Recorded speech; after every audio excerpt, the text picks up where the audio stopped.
और आगे बढ़ते हुए आपको बता रहे हैं कि दिल्ली दौरे पर हैं हरियाणा के मुख्यमंत्री मनोहर लाल। दिल्ली में एमओयू साइन किया गया उनकी तरफ से। आर्कियोलॉजिकल सर्वे ऑफ इंडिया और राज्य सरकार के बीच ये एमओयू साइन हुआ।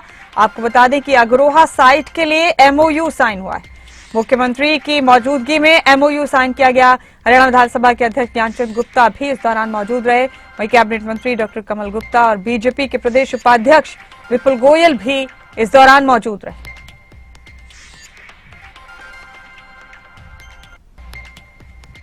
प्रसन्नता का ये विषय है, क्योंकि हम जानते हैं कि मानव यात्रा आदि काल में कब शुरू हुई इसका कोई बहुत बड़ा उल्लेख तो नहीं है, लेकिन उस मानव यात्रा में, उस विकास यात्रा में बहुत सी ऐसी घटनाएं शुरू हुई। मनुष्य के बारे में कहा जाता है वो तो शायद जंगल का एक ऐसा प्राणी था जिसको कुछ समझ होती नहीं थी। धीरे धीरे उसका विकास हुआ। उस विकास में फिर कुछ उसका रहन सहन, उसका खान पान, उसकी वेशभूषा, फिर संस्कृति, सांस्कृतिक पहचान, ये चीजें लगातार शुरू हुई।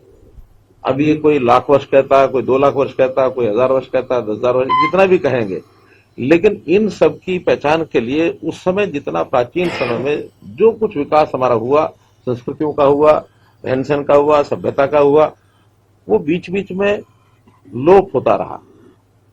कोई ऐसी पद्धति उस समय नहीं थी कि उस ज्ञान को लिखित रूप में आगे बढ़ाया जा सके।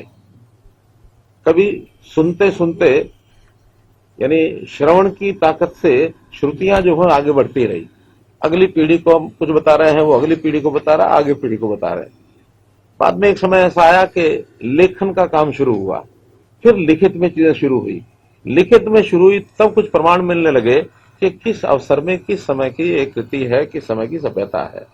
उससे पहले का तो अनुमान लगाया जा सकता है, लेकिन बहुत ऐसे स्थान आज भी, संयोग से भारतवर्ष जो है सबसे प्राचीनतम संस्कृति का ये देश है। दुनिया के सब स्थानों के जितने भी ये उत्खनन हुए हैं, अवशेष मिले हैं सभ्यताओं के, आज भी चाहे मोहनजोदड़ो हो, चाहे हमारा राखीगढ़ी हो, चाहे अन्य स्थान भी हो, तो ये प्राचीन सभ्यता ऐसे कुछ उल्लेख और स्थान मिले हैं। और पहले क्या होता था कि उस समय में जो मानव का जो बसने का स्थान होता था वो नदियों के किनारे होता था।